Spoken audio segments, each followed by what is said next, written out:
Well, hello there. Hello, hello. I am Sharice Williams. I'm the Deputy Director and Chief of Staff for the Illinois Criminal Justice Information Authority, affectionately known as ICJA. And with me today on the stage, we have Michelle Brown, Vice President of Digital Project Products and Analytics, and Tori Barrett, President of Advanced Consulting Services. Um, And when Nikki joins us, we will have Nikki Hayes, President of LIUNA, who is the Laborers International Union of North America, Local 1001. And I'm excited to be here and honored to be moderating this panel with this powerful conversation of fearless leaders. So this day, hopefully you've had a chance to enjoy this day. This day has been filled with insights and conversations with fearless leaders from every industry, um, across every stage. And I hope that you all have gotten the privilege to enjoy some of the conversations and gain their insights. This group of leaders embody the spirit of what impact is by always reaching back out and pulling people forward who look like us and serving as advocates in rooms that some of us aren't invited in. The theme of being fearless, I think, is particularly relevant because even with this perceived increase in Black support, Black professionals are still left behind. Black Illinoisans have the highest unemployment rate within Illinois at 7.8. Illinois' unemployment rate is 7.8%. Black's unemployment rate is 11.3%, which is almost double of just the white unemployment rate, which is around 6.4%. In my opinion, these numbers show how important it is to have Black leadership in the room with decision-making ability. It's extremely important to have leadership like our panelists because it's due to leaders like them who are unapologetic about their pursuit to uplift Black professionals and be fearless in their careers. And I'm looking forward to start this conversation. So I'm not going to read their bios because they're already on the website and we'll be here all day. So what I'm going to do is something that we like to do in all of the impact cohorts is we have this thing where we share our personal stories to kind of highlight how we got here and our journey. So they're normally 15 minutes. You all don't have 15 minutes, to be very clear.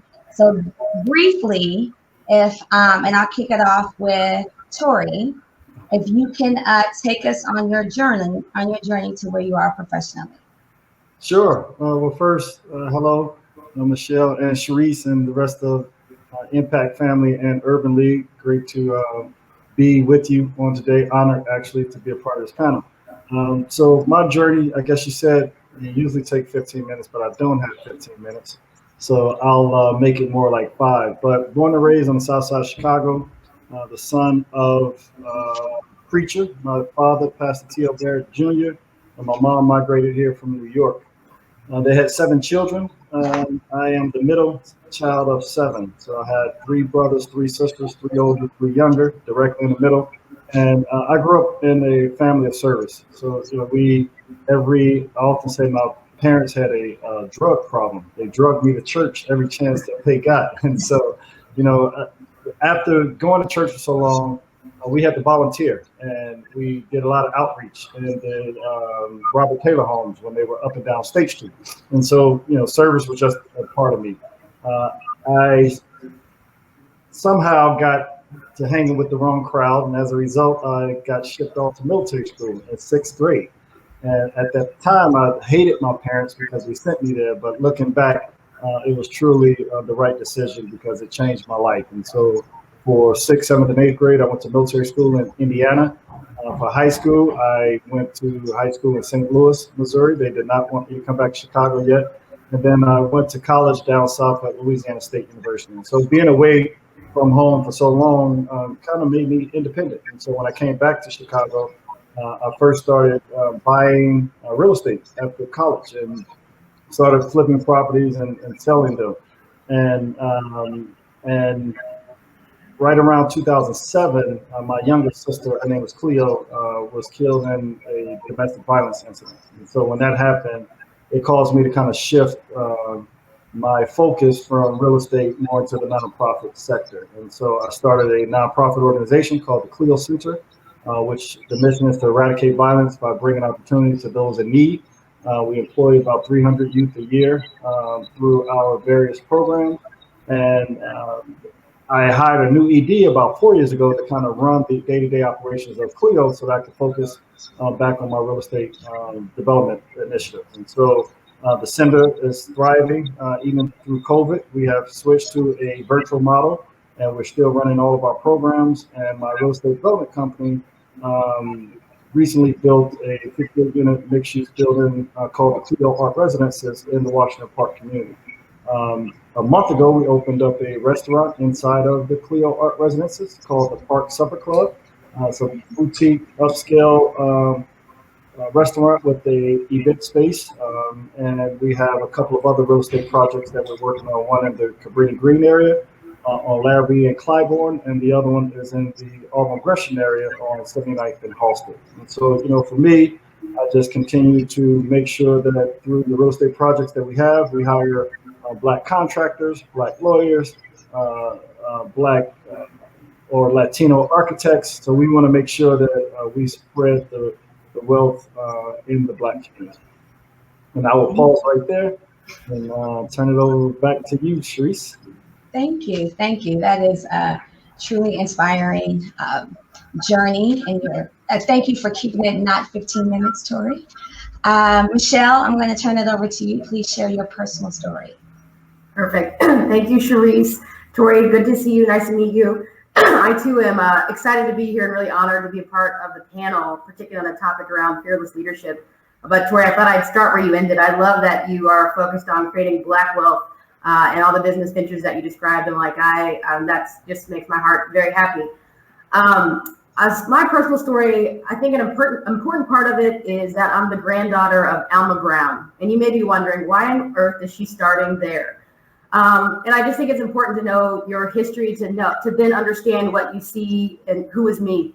My grandmother was someone who migrated from Birmingham, Alabama to our small town in Ironton, Ohio when she was 16 years old, newly married to my grandfather.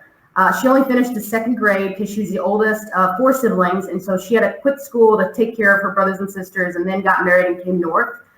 Despite only achieving the second grade in education, she was the smartest, most strategic, influential, respected woman that I think I've ever known.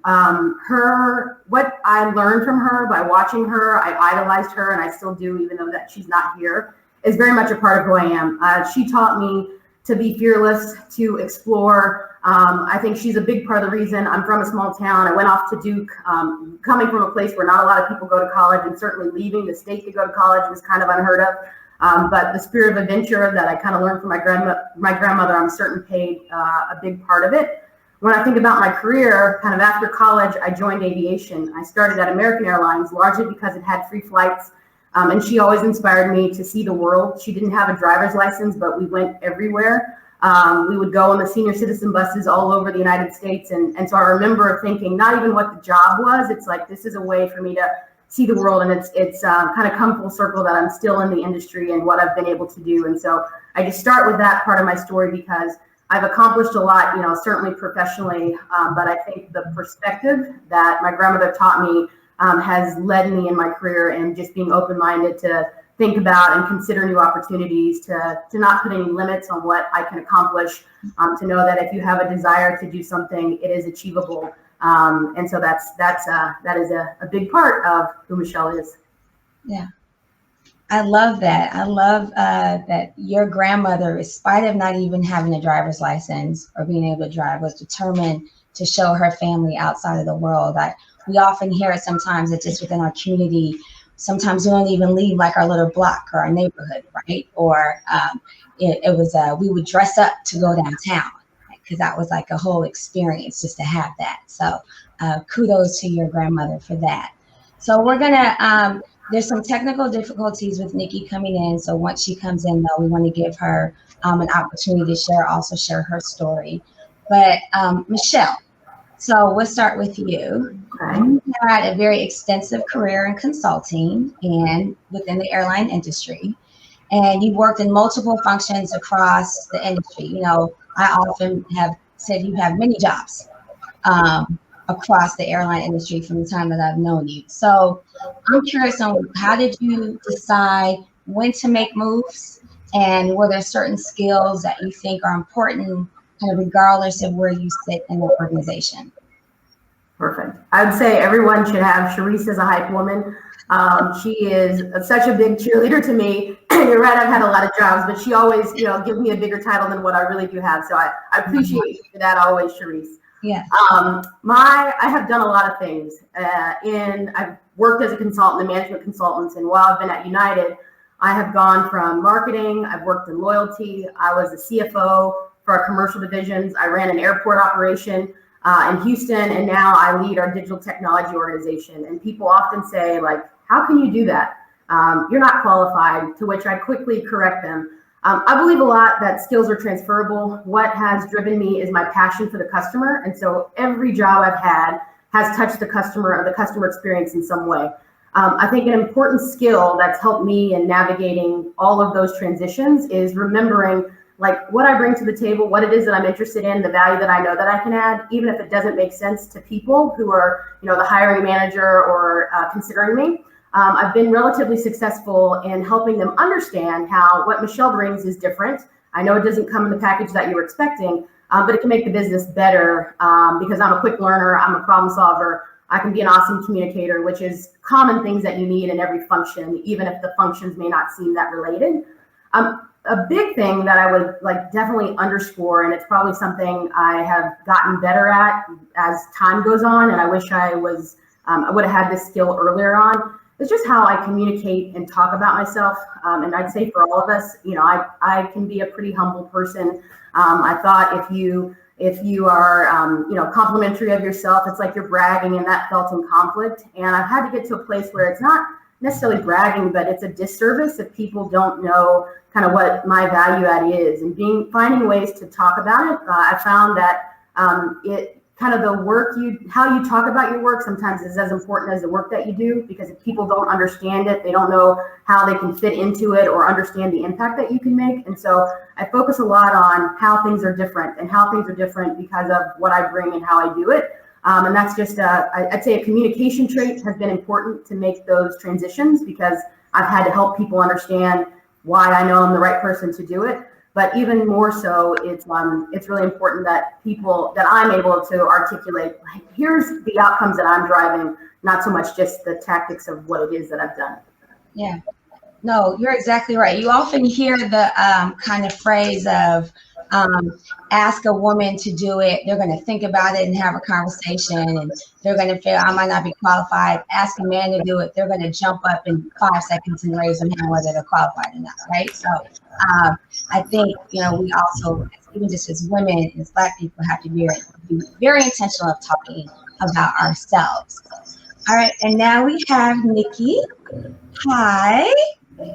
So, as I introduced, Nikki Hayes is the only Black president of LIUNA, the Laborers International Union of North America, Local 1001. And Nikki, we are doing our personal stories. So as we know in Impact, we all did our personal stories within our cohort.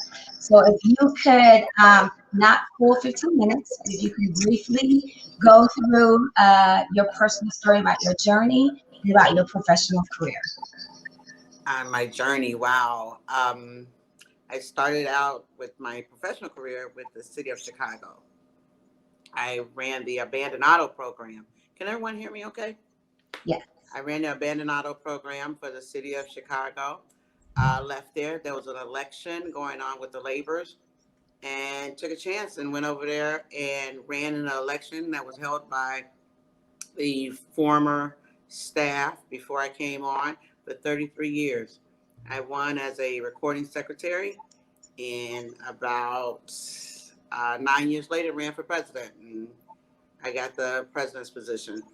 And on the other side of my professional career is Pier 31. We are in our 10th year anniversary, and we've been there. It's going strong. It's going great. And today picked up the keys for Pier 31 on the Riverwalk.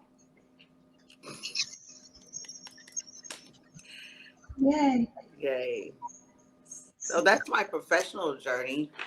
It's been being the only female in most of these positions and the only Black in most of them. It's been a challenging time, but I'm up for the fight. It is always it can be trying and triumphant. Yes, yes. That's true. I often say Nikki is has guardian angel wings, just in all the stuff that she does in all her lives, and she is someone who like energy. Everyone knows this. If you haven't met Nikki yet, then shame on you. You need to go meet her sooner than later. So Tori, I'm going to turn it over to you. So your work in real estate and social justice, has a very strong impact in our community.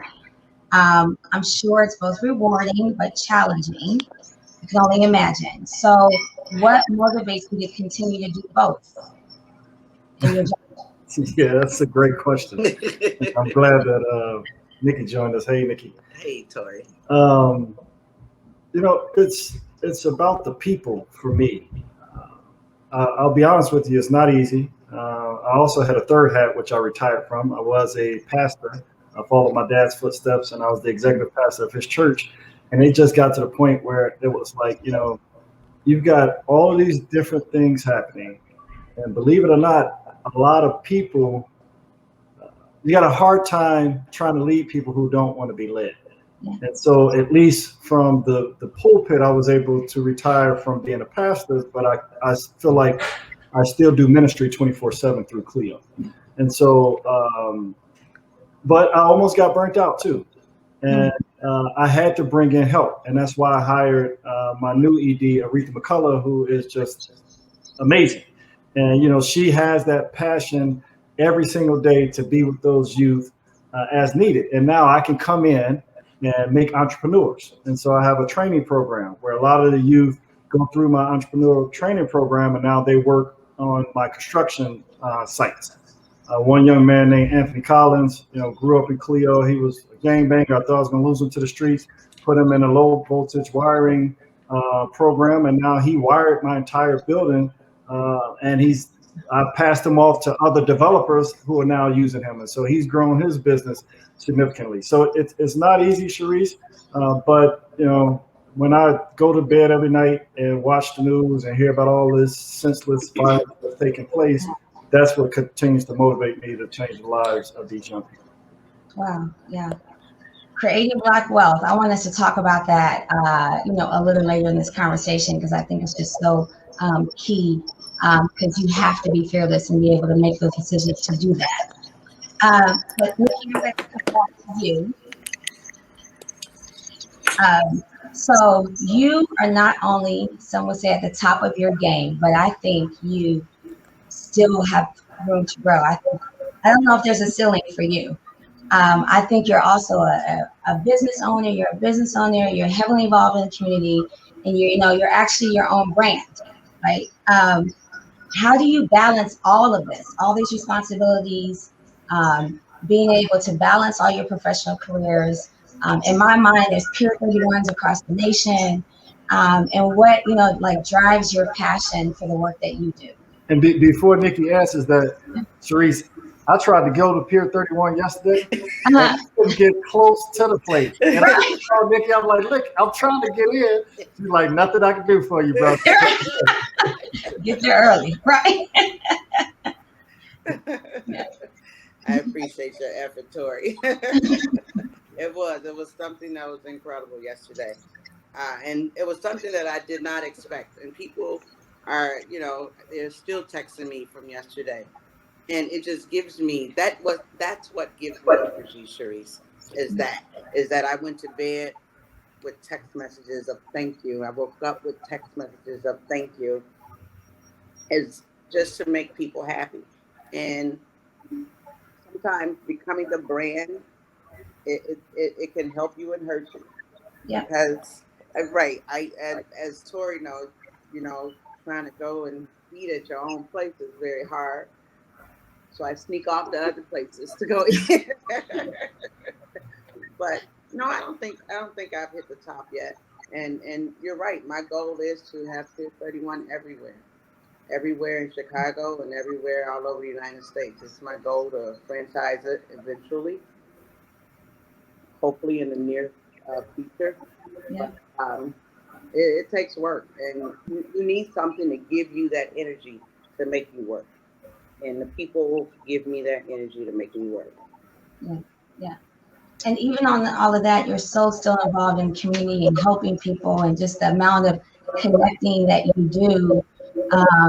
In addition to that, I don't even know if people even know about all of that, kind of like your other hats that you do and how you're help responsible for even just creating additional Black wealth. And so I'm going to ask this question to the group as a whole. So what has been your biggest challenges that you faced as becoming leaders? Right. So what would you say is your biggest challenges? How did you overcome these challenges? And do you believe that any of these challenges were amplified just because you were Black? Right. So, anyone can jump in, or maybe Michelle, I'll start with you. Okay, sure. I all this whole conversation, I'm like, Nikki, I want a Pier 31 at the airport. I can't wait to be ready to franchise. Yeah. Sharice already told me about the river walk, so I'm there. I'm going to support you. Challenges, there's so many. It's, with questions like this, I'm like, I don't know where to start. A challenge that I didn't realize probably early enough, but now I realize people are intentional, are the extra criticism you get when you're a Black person, or from my experience, I'm a Black person, I'm a woman, and usually people think I'm younger than I am. And, so they ask questions that I don't see them ask other people. They're nitpicky in a way. I bring a level of preparation because I know to expect it. But I'm like, that's not what's required. And it also brings a level of like insecurity that you carry around with you. I now realize that people did that because they were intimidated by me, not because my work was bad or not that I wasn't capable. I think it certainly happens more for people who are, like not the majority or marginalized in some way. And I didn't realize it, how intentional it was probably when I was early in my career. Now that I'm like more savvy to the politics and understanding how people move, I see it and I know how to deal with it. I call it out instead of just responding to like what people require of me, if you will. But I think that extra level of scrutiny is certainly a barrier. And the sooner I was able to get to a place where I knew it's not because I don't do good work, it is because I'm a threat to other people. And they basically, this is about them and not about me. It makes navigating like the leadership in a corporate America, has made it easier for me. That's right. You got to call it out. You got to call them out. Nikki, so what were some of the unexpected maybe challenges that you dealt with? There are a lot of challenges with being a female. Yeah. Sometimes you think like, why do people think like that? And why do you think that I am not smart enough to be in the room and at the table? Mm-hmm. Those are huge challenges. Is that your opinion or your education, they don't count, or just your knowledge of any situation. So that's an extreme challenge. And a lot of times you just, you have to maintain that self-control. Yeah. That's a huge challenge too, is not to become the angry woman sitting there. But I'm trying to maintain myself now. But those challenges also come with it. Like I said before, doing the work is great. I just thought about when you asked that question and you're in those challenges. I can remember the day that Tory did his ribbon cutting for his building. It makes you want to do more. I remember the day I met Michelle and was dropping you off, and I was like, you do what? You do what? And it just makes you want to do more because you can see so many people that look like you that are doing the work and making it happen. And I know you are faced with those challenges every day, but it's like, this is what I have to do to make it better for anybody behind me. Yeah. And so that's how I deal with those challenges. Yeah. What about you, Tori? Thank you. So for me, it's three different things. First one, which I'm now learning how to do, is how do you balance, work and family. That Mhm. was a huge challenge for me. When my children were young, I wasn't home a lot because I was always out working. And now, I've learned to disconnect. So, like right after this call, they're out of school. We're heading to Michigan for the weekend, and we won't be back until Sunday. So, I had to learn that because I literally woke up one day and saw them, and it looked like they had grown, a couple of years. And I'm like, no, I need to get control of that. So that's one. Two, in the nonprofit sector with the Clio Center, it was a challenge finding somebody I can trust with my youth. Mhm. I didn't know how connected, I was with them. And so when I probably went through three executive directors when I stepped down, and I only stepped down in 2017 before I found the right one. And so that was a challenge for me, finding somebody that I knew was going to take care of my youth, but still have my sister's spirit. And so now when you walk into Clio, you can definitely feel my sister all over the place because I found the right person that I can trust. And then lastly, on the business side, it's hard finding good partners. And I know, Straight up. but it's tough. And for me, I wanted to create a black-owned real estate development company that would lead the entire nation. And I felt like I couldn't do that alone, so I needed to find some other young black brothers that wanted to have that same vision. And it was tough, but now I do have a business partner that I found that has the same heart I have, same passion I have, family man like I am, God-fearing man. And now that's our goal, to take over not just the city but the country with the unique real estate experience that we bring to the table. And so those were challenges, and there's a bunch of other challenges that come with being Tory Barrett, a bunch of the haters and all that stuff. But those things really motivate me. The other things help me shape the companies that I now run. And so I'm excited. And like Nikki said, looking at Michelle, looking at you, Sharice, and Nikki, and the things that you guys are doing in your own areas, and then looking at the women just all over the I can't curse, all over the state. We got lieutenant governor, we got a mayor, we got a Cook County board president. I mean, we're running it. And it's cool to be able to, as a black man, to see that and be encouraged by them. So, those are my challenges. Yes. Thank you. Thank you. I want to just quickly remind the audience that this is a conversation. So please, if you have questions, put them in the chat box. We want to have a dialogue. Again, this is a conversation with our leaders. And y'all might not get all this good talent in one space. You won't see all of this a lot. So take advantage of it. So I want to kick off the conversation just more about advice. Right? I think everyone here has made decisions about having risk, right? Like, Nikki, I think the story about when you doing the pier, that's really one of my favorite stories on just how that started. And like, I guess we're building a restaurant, right? Like that decision, like that's one of my favorite stories. And Tori, your decision to go from making money to nonprofit, right? Nonprofit is in the word, for doing that for a very personal reason. And Michelle, people asking you, are you not qualified? I mean, one, it's a compliment if they think you're younger. The minute somebody thinks I'm old, I'm gonna have to do something different. But just all the different decisions that you've made. So I want to know what your advice is to give for our leaders about who might be afraid of taking a risk in their career, particularly Black leaders. What advice would you give them to encourage them to take those risks? And so, Nikki, I'll start off with you.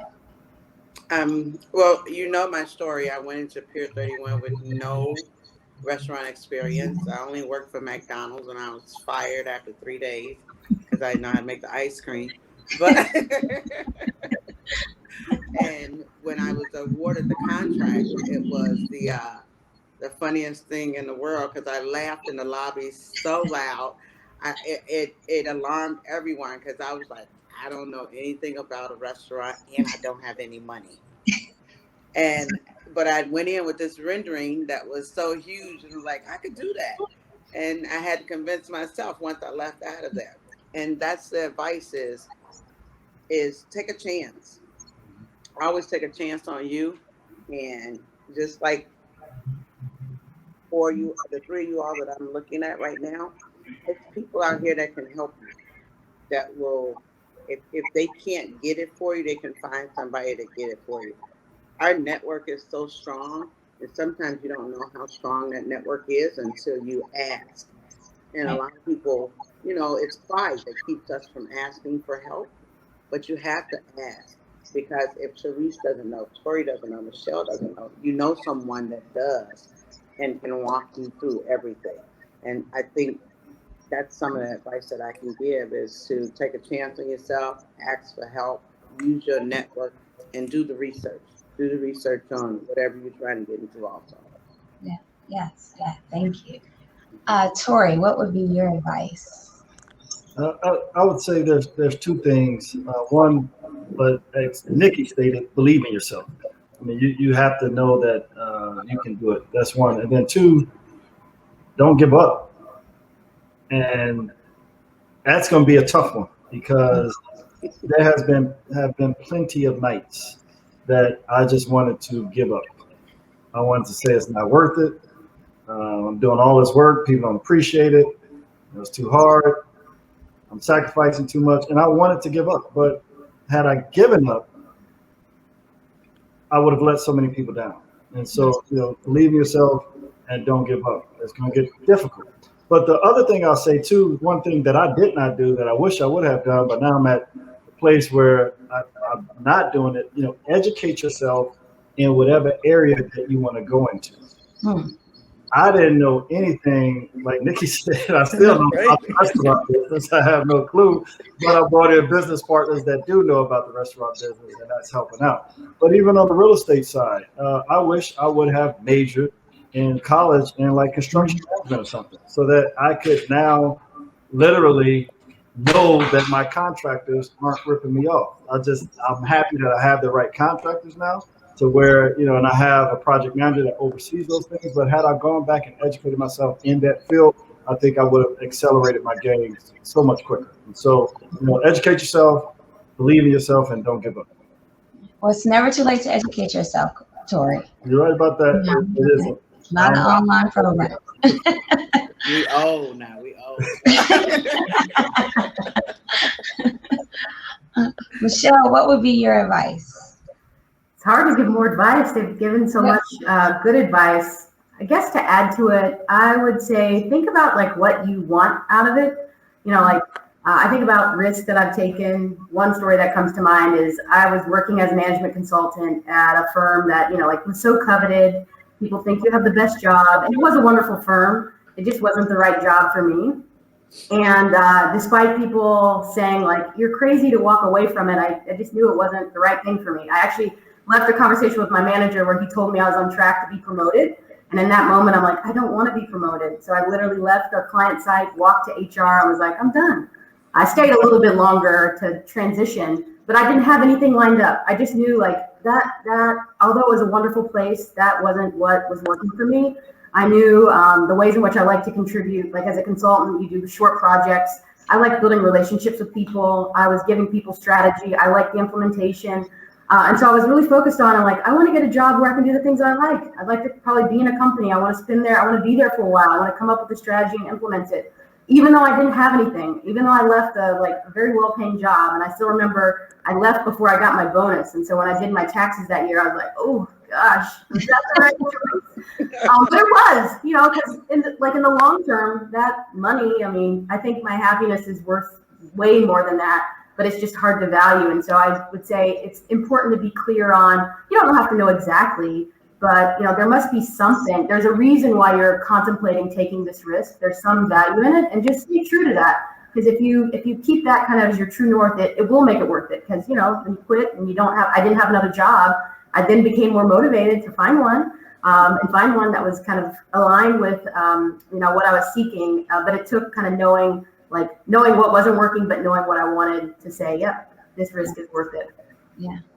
I love that all of y'all's stories are about the risk. It was just something that made you do it, that kept going, whether it was the helping the community or knowing that you're going to do better for your family or for your friends. Just the fact that you never made the decision not to stop, even though it was hard. I know, I'm looking at like Tori and Nikki, I know some of the political pressure y'all get, but sometimes you can be like, it ain't even worth it. Like I can get it to somebody else. So we thank you that you did not make those decisions to do that.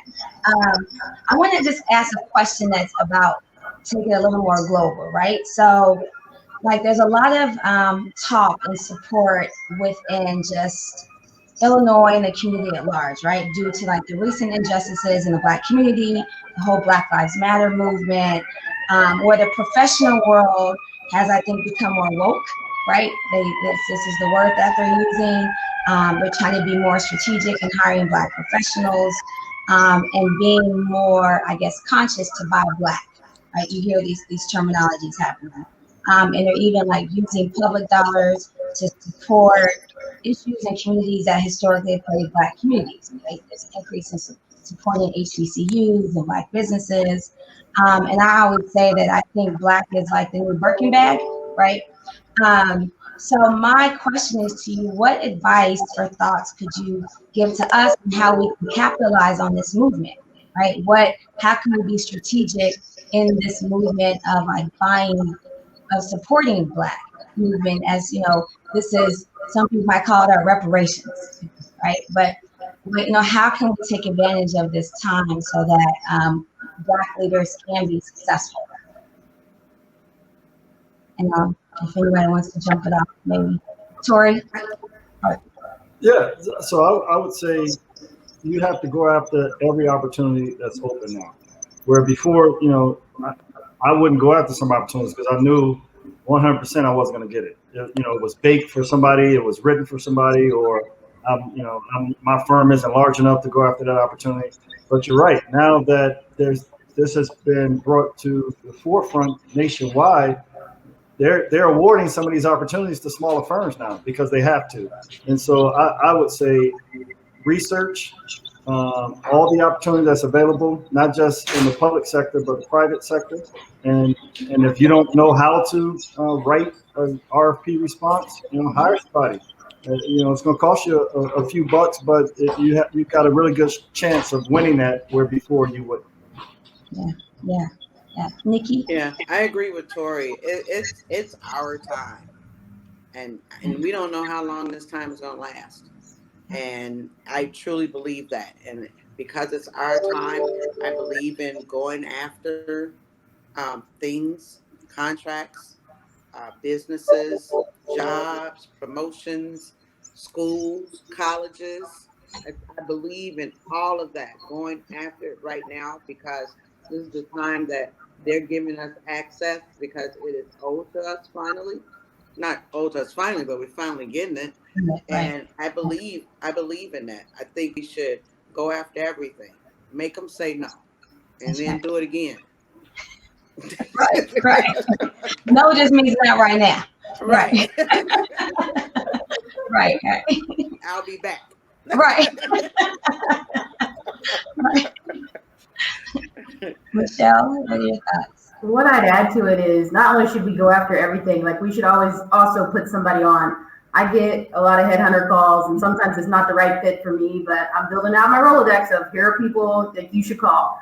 And, if you don't know, like if you can't think of some friends to refer or people in your organization to refer, like build that out. I'm now much more intentional about like succession planning. I'm like, I've changed jobs. I had an epiphany probably about a year ago. Like I've moved jobs so many times, but never did I think about who was going to replace me until it was too late. Like I had an opportunity every time I moved to bring another, person of color right behind me. And I wasn't able to always do that because I didn't prepare. And now I'm thinking about like, who do I put in line? And so I'd say for all of us, like, who can we put on? It is our time. We need to be ready with who the names are, who can do, who has access or who's capable for all the needs that are available to us. I'm also thinking a lot, like, how can it be strategic and sustainable?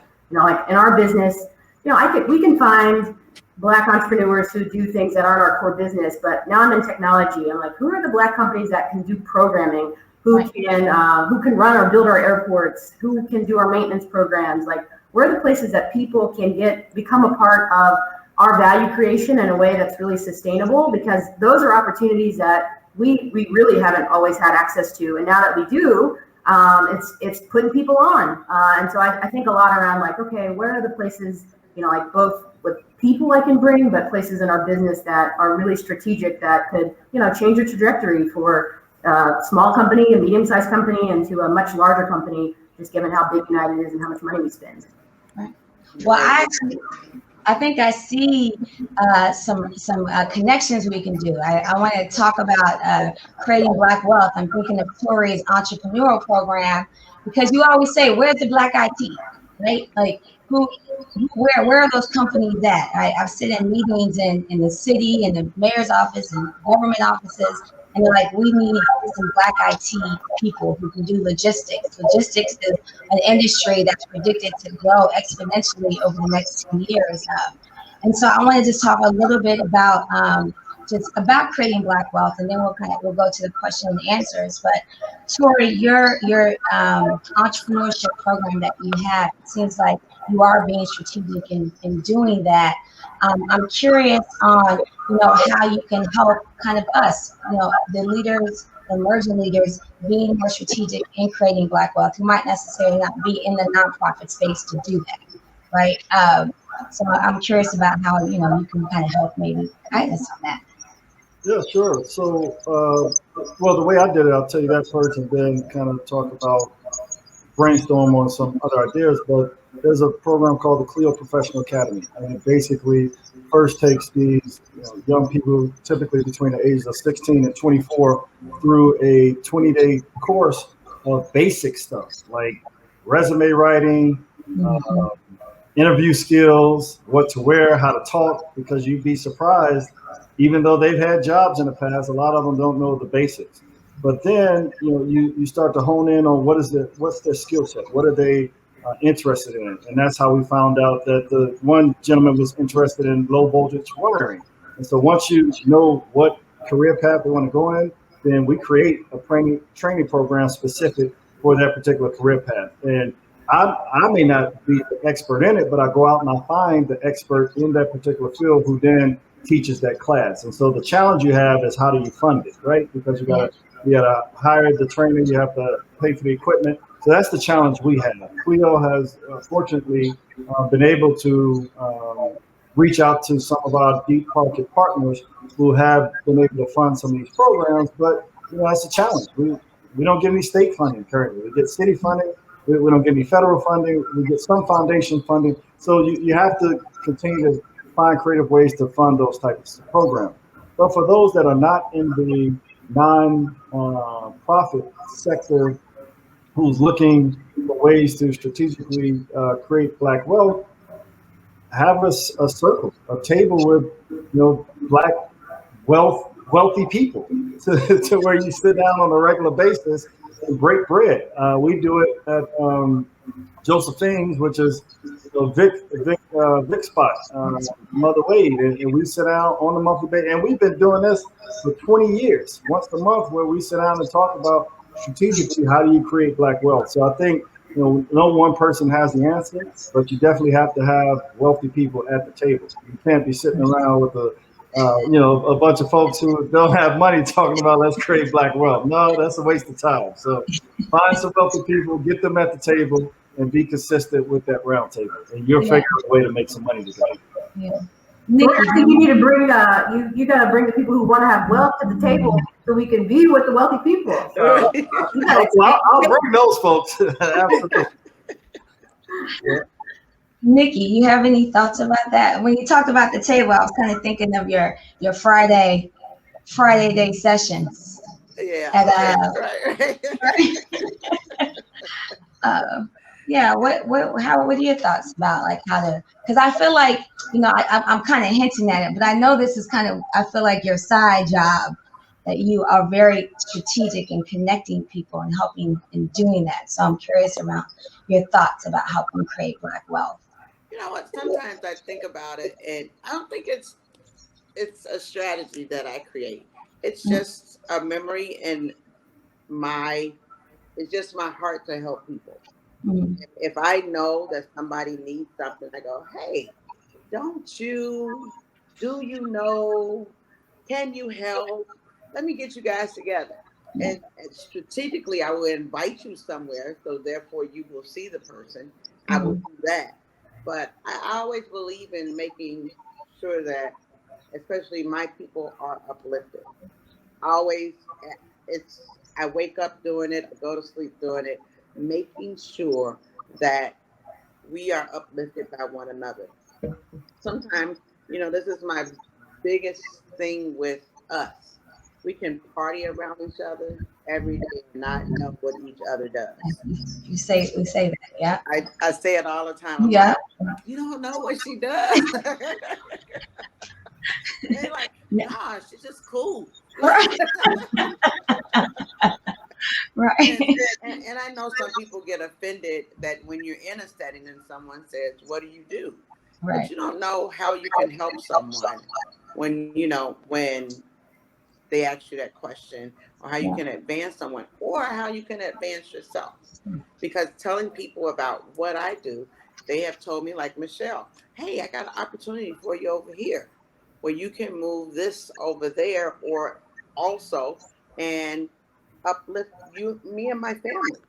Yeah. So, just having that conversation with people and talking to them and helping one another. Yeah. Yeah.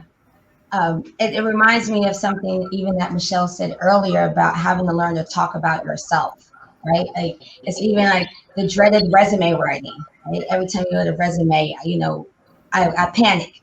It's like, I don't know how to talk about myself. And I think to your point, right, we have to be just more open to do that. And we're not showing off, right? I don't know if that's like a Black culture thing, that like you're trying to be fancy, or, you're bragging if you're talking about yourself. But to your point, seeing how we can help, and just kind of let people know what we're doing. Michelle, do you have any thoughts? Yeah, I'm sorry, Nick. Yeah, I was just going to say one other thing is that, as Tori was saying, those people that are able to sit around that table, we never say when we are in need. We never say it. And that's a big issue for businesses, for companies that we own, in our profession. Everything is that we never say, hey, I need this, because we feel like once we get in this circle that we're in, we're not supposed to be in need. No, we're always in need. Yeah. We're always in need. Do you think that's a cultural thing? Like that's a cultural thing? Yeah. Especially the middle class. Right. We want to be proud. Right. I think other cultures, like, we think of it as like it's a deficit, because I see other people who ask me for things, but it's never because they need help. It's sort of like, there's this awesome opportunity, you'd be crazy not to get in on it. Here's what you need to do. Whereas, like, probably if we were having that same conversation, it's like, here's this thing I want to do. I need some help or money to make it happen. And so we even sometimes set ourselves up in a way that, kind of has like a negative connotation. Whereas, like, I see other populations, other cultures who get help all the time. But the way in which they position it and how they maneuver is just, it's never like, I don't have any deficiency. It's, you would be crazy not to assist me. Not necessarily how I'm not hardwired, but it's been a good learning watching how other groups move. Yeah.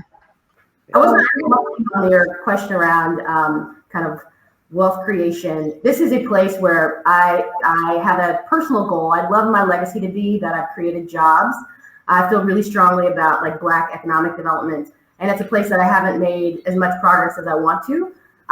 But ways in which I've started is I love business. And so when I learn people are starting businesses, it's very common. Like, I'll brainstorm with entrepreneurs. I've helped people think about their business plans, or people who've started business, like how you manage your margins. But a one-to-one model is not scalable. And so I've been thinking like, well, how can I do this in a way where you reach more people? And so I know I can't see the Q&A, but I was going to just put a plug out and building on Nikki's point of asking for help. this is a place where I want to be more involved. If people have suggestions on either how I get closer connected to the entrepreneur community in Chicago, or ways in which, I know that there are things that I could add. And I'm not always an idea person, but for people who have ideas, I am an operator and an executor. I also understand the numbers. I'm certain I can help you scale that. And I just think here in Chicago, we have such opportunity. There's so many of us, and there's so many places where we can contribute to make the city even greater. And, I'd love to contribute in that in a different way. So, people have suggestions. I'm all ears. Well, we're going to have a Pier 31 in the airport. I mean, that's what I heard. I don't know what everyone else heard. I heard that. And a park supper club. And a supper club. Right. I heard we got two. People will be missing their flights. Listen to play, right? I'll get on the next one. Right. I'm here to party. Have somebody else coming. Yeah, I'm here for that. So we're going to do Q&A. So we do have a question, and it kind of goes on, Michelle, what you were saying about legacy. So one of the audience members asked, I want to know, what are you most proud of in your life, in your career? What is you're most proud of? And I'll add to that on what do you want your legacy to be for you. So Tori, Michelle, since you brought it up, I'll kick it off with you. Oh, goodness. Kick it off. What am I most proud of? It may sound silly, but I'm probably most proud that I persevered, because now when I reflect on how darn hard it's been, and, like from people doubting you, me doubting myself, to the obstacles they put in front of you, but still making it, being an officer at a Fortune probably 50 company, like who would ever thought this Black girl from a small town in Southern Ohio would be sitting, in Chicago as an executive of a big company. Yeah. And, it's grace of God and my family that I was able to persevere, because it certainly wasn't easy. When I think about my legacy, it is, I don't know that I want my legacy to be professional. I want people to talk about my character. I want my legacy to be like, this was a woman who really cared about the communities that she was a part of. She made an impact personally through what she did and her service. Hopefully some of that impact had an economic kind of impact to it, because I think business is a big part of us to thrive and for communities to thrive. But I hope my legacy is that people talk about how I made them feel and the impact that I made, not necessarily like what my title was. Yeah, that's awesome. Nikki. I would say I don't think I'm most proud of myself. I've been working since I was a kid all my life.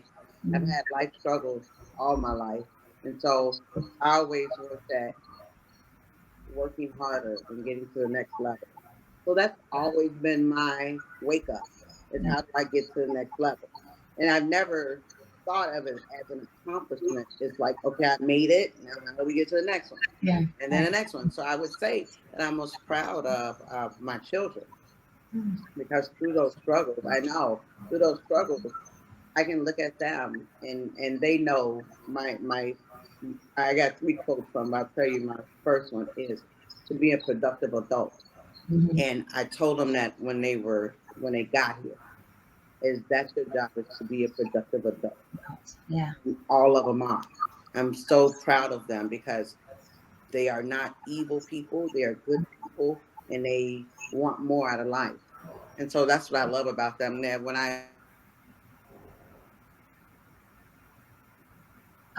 your internet went out. Oh, when I talk to them about their thoughts, wants, and dreams, that's what I'm most proud of, is what they're doing in their lives. And they're doing great. They're doing better than most, I think. And my legacy is for them. My legacy is to hand off Pier 31 with F, Pier 31 to each one of them. And get on out of here. That's my legacy, is to hand each one off to each one of them and go. Yeah. The Hayes kids are amazing. I mean, one of them is already assigned for taking care of me in my old age. So she probably taking care of a lot of us. I know, right? She took care of me yesterday. And Shauna is our mama. Really. Right. Yeah. Tori, what was your biggest accomplishment, most proudest moment in your legacy? Yeah, I think the proudest moment for me is the legacy that I'm building for my baby sister. Like, she was my best friend, and I feel like even though she died, thousands of youth all throughout the city are now living because of her. And I get a chance to say her name like 100 times a day. So, so for me, she's still here because I say her name all the time. Yeah. And I'm very happy to be able to do that. And Yeah. that also allows me to share her story, not just nationally, but internationally. I have groups in Israel. I have groups in all over the world that write and want to know about Cleo, and it's all because of the work that we've been doing. And then I guess what my legacy, what I want to be known as, is one who lived for the sake of others. Like, I truly feel like every day I'm living and everything I'm doing is for other people. And so, I just hope people recognize that, and I'm going to continue to do it. So that's it for me. That's powerful. Well, thank you all. I think I wanted to, we're closing. I want to thank you all for your words, for your gems, for your inspiration. I know I feel full and excited, and I know our audience does. Again, you all are amazing, and you all feel fearless. I know this, and I have taken something from every single one of you in my personal and professional life. So thank you for this. I'm going to turn it over. As you know, this year's theme is Fearless Leadership, and so we're delighted to introduce our final Impact Fearless Leader today. So please take it away, Connie Lindsay, Executive Vice President of Northern Trust. Connie. All right. Thank you.